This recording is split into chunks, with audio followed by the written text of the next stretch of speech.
Case में तो बहुत ही किस्मत के साथ मिलते हैं, लेकिन फ्लैपी के अकॉर्डिंग नहीं भाई, बदकिस्मतों को ऐसे मिलते हैं, है ना, क्योंकि उनका तो सारा पुल पट्टी खुल रहा है ना यहाँ पर। तो पड़ोसी यहाँ पर सफाइयाँ दे रहे हैं। अब ये वाली बात भी है कि अगर अंकल अपने चैनल से रखते तो ज़्यादा लोगों को अच्छा लगता है, लेकिन बात ये है ना कि अंकल आंटी का कोई चैनल है ही नहीं है। और अगर वो अंशु के चैनल से आते हैं तो ये कहने को हो जाता है कि अंशु ने बनवाया वीडियो या अंशु करवा रही है, और अंशु के चैनल पर कभी नेगेटिविटी उतनी हुई नहीं है, तो शायद वो लोग नहीं चाहते होंगे कि ये चैनल उस नेगेटिविटी में जाए। और पड़ोसी का चैनल तो बना ही अंकल आंटी के सपोर्ट के लिए था, क्योंकि जब ना तो अंशु सुन रही थी अंकल आंटी को, ना फ़ोन उठा रही थी, वो अंकल आंटी से भी नाराज़ थी, बुराइयाँ कर रही थी वो फ्लैपी मैडम से बैठकर, अपने ही माँ बाप की बुराइयां सुन भी रही थी। तो उस टाइम का ऐसा सिचुएशन क्रिएट हो चुका था कि जो पड़ोसी है उसका चैनल बनवाया गया था ताकि वो डॉग, जो उनके डॉग नहीं रहा था, उसकी न्यूज़ जनता तक पहुंच सके, और भी दूसरी दूसरी बातें जो वो रखना चाहते हैं वो पड़ोसी के चैनल के माध्यम से आ सके सामने। तो ये सब चीज़ों के लिए वो चैनल खुला था, तो वो अपना काम बखूबी कर रहे हैं जिसलिए वो चैनल खुला है। अब क्योंकि मैडम ने पहले स्टार्ट करा पड़ोसी का फोटो लगाकर, उसमें जो है कार्टून और वो जोकर वोकर का इन्होंने इमोजी लगाकर स्टार्ट किया है। वैसे ये इनकी पुरानी फितरत है, पहले भी ये बहुत बार कर चुकी हैं। और ये जो कल कह रही थी ना कि लास्ट वीडियो है अब ये वो, तो वो नहीं होता है, वो नहीं हो सकता है इनका, क्योंकि होता क्या है ना कि ये क्या करती हैं, स्टार्ट करती हैं पहले, फिर ये 1-on-1 करती है, लड़ाइयाँ करती हैं, इनसे जितना हो सकता है उतना लड़ती हैं। लेकिन जब ये देखती है ना कि जो हवा का बहाव है वो किसी और दूसरी ओर जा रहा है, जैसे ही इनको इस चीज़ का आभास होने लगता है, वैसे ही इनका एक तड़कता भड़कता वीडियो आता है जिसमें ये बोलती है अगर मुझे कुछ हुआ तो उसकी जिम्मेदार ये होंगे। ऐसा ये कई बार कर चुकी हैं, ये कर चुकी हैं ऐसा अपनी ही शायद जेठानी के केस में भी इन्होंने किया था। फिर इसके बाद इन्होंने ये किया था रेनू दीदी के केस में, जब रेनू दीदी से इनकी लड़ाई हो रही थी। फिर इन्होंने हम लोगों के बहुत सारे रिएक्शन चैनल वालों की फोटो और अंकल आंटी सबकी फोटो वोटो लगाकर इन्होंने तब भी ये किया था। तो ये इनका लास्ट, जो कहते हैं ना ब्रह्मास्त्र, इनका वो होता है। और अगर आपको याद हो कि सबसे पहले जब इन्होंने मुझे पोक किया था, जब तो मैं इनके ऊपर वीडियोस बनाती भी बहुत कम थी, बहुत कम, हफ्ते में कभी एक आध वीडियो बनाती थी, तब इन्होंने मुझे पोक किया था। और तब मैंने जब इनको पहला रिप्लाई दिया था तो उसमें मैंने यही बोला था कि थोड़े दिनों बाद आप ये वीडियो लेकर आओगे जब आप फंस जाओगे अपनी बातों में कि मुझे कुछ हुआ तो इसकी जिम्मेदार ये।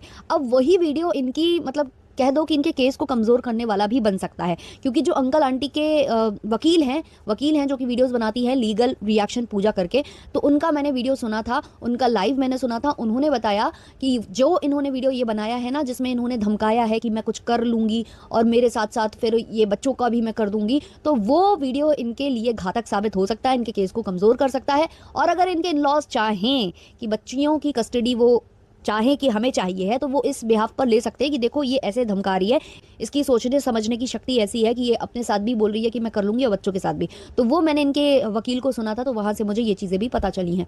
तो ये हमेशा ऐसा ही करती है, इनका पैटर्न है, आप देख लेना, आपको पता चल जाएगा। तो लास्ट वीडियो कुछ नहीं होता है, जो ये बोल रही थी लास्ट वास्ट, वो कुछ नहीं होता है। अब ये इन्होंने वीडियो बनाया तो ऑब्वियसली पड़ोसी का रिप्लाई आएगा, पड़ोसी का आएगा तो फिर यहाँ से फिर होगा, तो वो चलता रहना है, वो कभी ख़त्म नहीं होना है। तो इधर से हुआ क्या है कि मैडम का कहना है कि पड़ोसी जो है ना वो खुद नैया डुबो रहा है, अपने जो मतलब पड़ोसी हैं यानी कि अंकल आंटी, ये इनके लॉज, उनकी जो है नैया वो डुबो रहा है। तो ये सब ना रिएक्शन चैनल वाले ऑलरेडी बोल चुके हैं, तो ये शायद रिएक्शन सुन रही थी और फिर वहाँ से आकर इन्होंने बोलना स्टार्ट किया है, मतलब लाइन भी यहाँ वहाँ से लेकर आई हैं ये। तो मुझे ऐसा लगता है ये अपने इस वीडियो में कहीं ना कहीं अंकल और आंटी को ये मतलब उनके दिमाग में भरने की कोशिश कर रही थी कि तुम इससे अलग हो जाओ, क्योंकि ये तुम्हारी नैया डुबो देगा, ये तुम्हारी जो रियलिटी है ना वो वाईटी के ऊपर ला कर रख देगा, ये बदनाम कर रहा है, मतलब सबसे ज़्यादा बदनाम करने वाला व्यक्ति जिसने मतलब सोशल मीडिया पर सबसे ज़्यादा बदनामी की है, मरे हुए बेटे की रिकॉर्डिंग डाली और अंशु की भी रिकॉर्डिंग डाली, सब रिकॉर्डिंग्स जो पटक पटक कर और सारी एक एक चीज़ें बता चुका है ऑलरेडी। ये जो मार पिटाई वाला जो टॉपिक आया है ना उठ कर कि अंकल ने आंटी के ऊपर हाथ उठाया, हालांकि मैं इसको बिल्कुल सपोर्ट नहीं करती हूँ, मैं यही बोलती हूँ कि भाई ये कोई सॉल्यूशन नहीं होता है। और जब इन्होंने, मैडम ने अपनी रिकॉर्डिंग शेयर की थी, जो इनके फर्स्ट हस्बैंड ने इनको मारा पीटा था, इन्होंने रिकॉर्डिंग सुनाई थी, तो उस पर भी मैंने मैडम को ही सपोर्ट किया था, जबकि इनके हस्बैंड नहीं है अपनी सफाई देने के लिए, लेकिन फिर भी मैंने मैडम को ही सपोर्ट किया था कि अगर उन्होंने, इनके हस्बैंड ने ऐसा किया है तो वो गलत किया है, उन्हें ये नहीं करना चाहिए था। किसी भी चीज़ का सॉल्यूशन हाथ पैर उठाना नहीं होता है।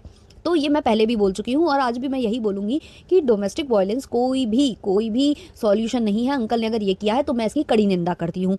दूसरी बात, जो इन्होंने कहा कि ये सारी चीज़ें पड़ोसी ला रहा है, नहीं, पड़ोसी से पहले आप ला चुके हो, आप बहुत सारी चीज़ें ला चुके हो, इतनी सारी चीज़ें ला चुके हो जो शायद कभी नहीं आनी थी। आईवीएफ से लेकर बच्चा पैदा करना चाहते हैं, वो आपने एप्लीकेशन तो देख ही लिया ना जो पड़ोसी ने शेयर किया, वहाँ पर साफ तौर पर इन्होंने लिखा है, आईवीएफ का जिक्र नहीं है वहाँ पर ये लिखा गया है कि मेरे ससुर मेरे साथ मारापीटी करते हैं, मेरे ससुर मेरे साथ संबंध बनाकर बच्चा पैदा करना चाहते हैं, क्योंकि मेरी 2 पुत्रियां हैं, उनको बेटा चाहिए इसलिए वो करना चाहते हैं। तो ये सब चीज़ें इन्होंने लाकर जो रखी हैं, ऑलरेडी ये चीज़ें बोल भी चुकी थी, अपने वीडियोज़ में बोल चुकी थी। तो ये सब इन्होंने लाया है, ये इनको बड़ा नहीं लगता है। इनको एक ये चीज़ बड़ी लगती है कि उन्होंने मारा, हालांकि बहुत बड़ी चीज़ है वो भी, लेकिन मारने वाली बात भी इन्हीं के साइड से आई है, कहीं और से नहीं आई है। पहले इन्होंने मुद्दा उठाया था, फिर जो अंशु है उन्होंने भी अपने वीडियो में ये चीज़ बोली थी कि आप बताओ ना कि क्या कारण था, आपने ही तो करवाया था और आप तो कैमरे पर देखकर एंजॉय कर रही थी, आपकी तो फोटोज भी है आपके मोबाइल में। तो पड़ोसी भैया ने ये बोला था कि इन्होंने क्या किया, फ्लैपी मैडम ने, कि जब ये सब हो रहा था इनके घर में तो ये मतलब ऊपर थी और ये कैमरे वगैरह में देख रही थी, और जब मैंने फ़ोन लगाया इनको और बोला कि भैया को भेज दो, मतलब जो इनके सेकंड वाले हस्बैंड ने उनको भेज दो, तो मैडम ये बोल रही थी कि वो यहाँ है ही नहीं, और अगले ही पल ये बोलती हैं कि वो नहीं जाएंगे। और जब मैंने बोला कि आंटी के साथ ये हो रहा है, तो ये जवाब देती हैं कि वो इसी लायक है। तो ये सब पड़ोसी बता कर गया। तो इस पर इनका कहना है कि ये तो पोल पट्टी खोल रहा है कि देखो हाथ उठाते हैं, हाथ उठाते हैं, हाथ उठाते हैं। तो भाई अगर मतलब हाथ उठाना मतलब ये वाली बात है कि ये प्रूव करता है कि वो आप पर भी उठाते हैं, तो मुझे नहीं लगता कि प्रूव करता है, क्योंकि ये मुझे लगता है पहली बार हुआ है। अगर ये कई बार हुआ होता तो आप कई बार बोल चुकी होती कि वो तो अक्सर अक्सर ऐसा करते रहते थे, मम्मी के तो इतनी नील, और आप तो अपने वीडियो तक में दिखा देती जो उनके हाथ पैर में नील पड़ी थी। लेकिन वो एक ही बार हुआ था और शायद उसका कारण आप थी, इसलिए कभी आपने वो वीडियो शेयर किया नहीं।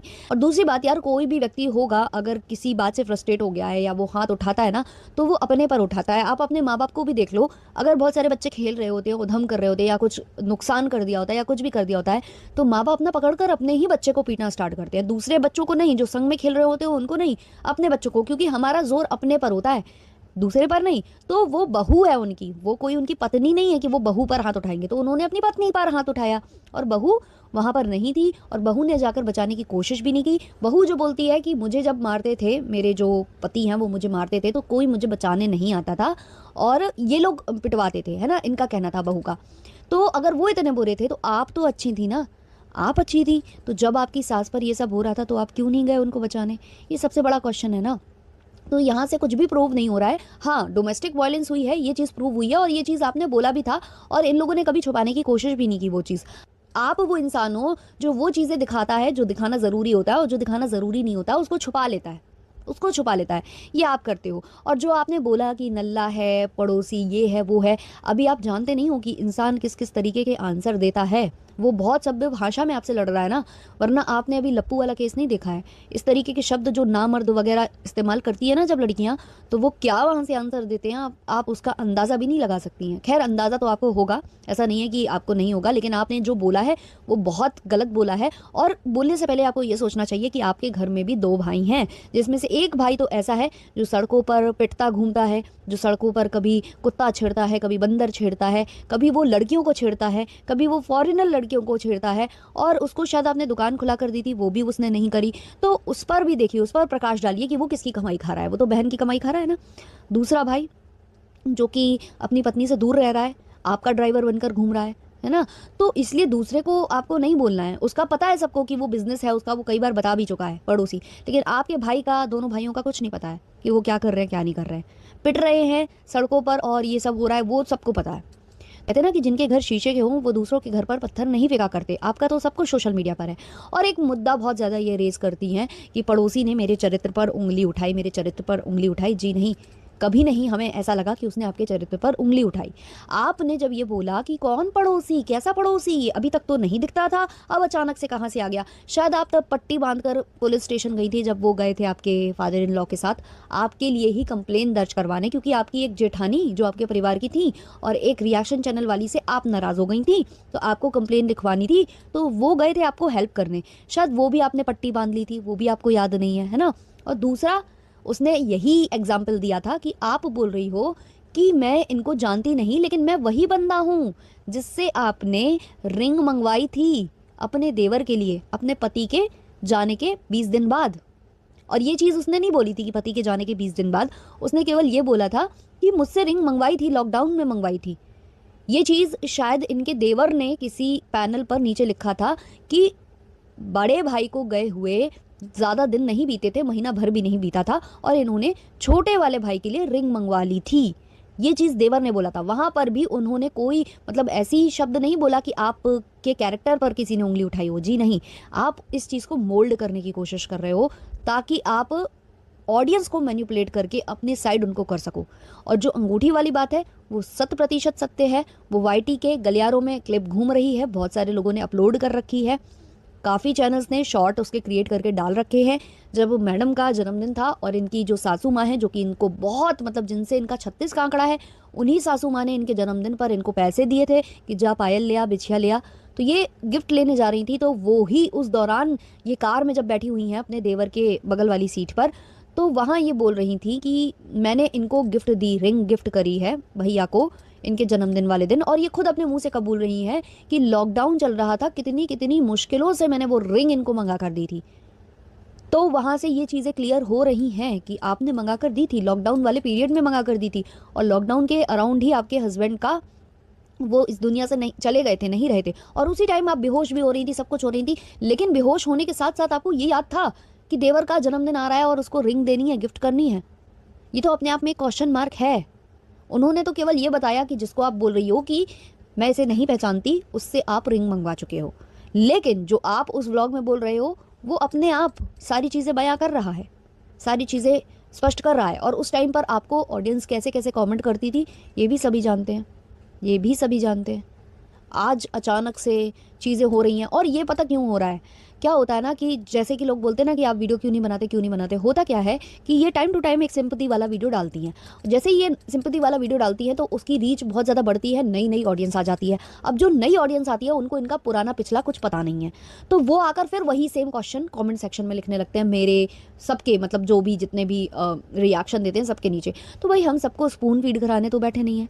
तो फिर मुझे इरिटेशन होने लगता है कि यार मैं किसको क्या क्या बताऊं, जो पुरानी ऑडियंस है वो तो सारा कुछ जानती है, और मैं भी अपने वीडियोस में कई बार चीज़ें एक्सप्लेन कर चुकी हूँ। अब बार बार आकर कोई कमेंट करेगा तो मैं एंटरटेन करने के लिए दोबारा दोबारा थोड़ी ना वो सेम चीज़ें रिपीट करूँगी, यही थोड़ी ना हम लोगों के पास काम बचा हुआ है। तो मुझे ये लगता है कि जो जो जिनको समझना था, जो समझ चुके हैं, जो पुरानी ऑडियंस थी वो समझ चुकी है, उनको सब पता है, तभी वो कमेंट सेक्शन में इनको रियलिटी दिखा देती है, रियलिटी चेक दे देती है। बाकी तो जिनको नहीं समझना है वो कभी नहीं समझेंगे, जिनको समझना ही नहीं है वो कभी समझ सकते ही नहीं है। तो बात कुछ ऐसी है कि भाई अब ये चलता रहना है, ये कभी ख़त्म होना नहीं है, नेवर एंडिंग ये कंट्रोवर्सी है। टाइम टू टाइम कोई ना कोई नया नया तीर छोड़ा जाएगा, नया नया तीर लिया जाएगा, ये चलता रहना है।